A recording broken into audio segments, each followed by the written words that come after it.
रही या का नाबुद हो या का नस्तईन। हमारे सूबे खैबर पख्तूनख्वा में मलाकान रीजन में क्लाउड बर्स्ट की वजह से और इसके अलावा बहुत ज़्यादा बारिश होने की वजह से जो बहुत ही भयानक किस्म के सैलाबी रेले आए हैं और साथ साथ हज़ारा रीजन के अंदर लैंड स्लाइड्स हुई हैं। उसके अंदर बहुत ज़्यादा हमारे लोग शहीद हुए हैं उसके अंदर और ज़ख्मी भी हुए हैं और बहुत नुकसान भी हुआ है अमलाक को।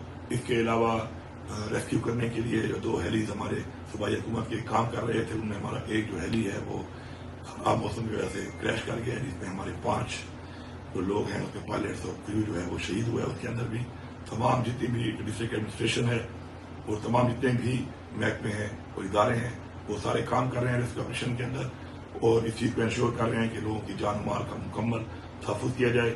CM हाउस में कंट्रोल रूम के जरिए तमाम मॉनिटरिंग की जा रही है। बकाया जितने भी अजला हैं साथ के उनको भी ऑलरेडी प्रिकॉशनरी मेजर्स के तौर पर नीचे के जो इलाके हैं उनके अंदर भी इक़दाम किए जा रहे हैं और साथ साथ जो है हैवी मशीनरी जो है उसको लगा दिया गया है ताकि रोड को क्लियर किया जाए और अमलाक के अंदर जो नुकसान है उसका अजाला किया जाए। इंशाअल्लाह सूबाई हुकूमत जो है अपनी आवाम के साथ खड़ी है। ये कुदरती आफत है, सब दुआ करें कि जल्द से जल्द ही कंट्रोल हो और साथ साथ जो भी नुकसान हुए हैं तो सूबाई हुकूमत जो है उनका मुकम्मल अजाला करेगी। हमारे पर फर्ज है।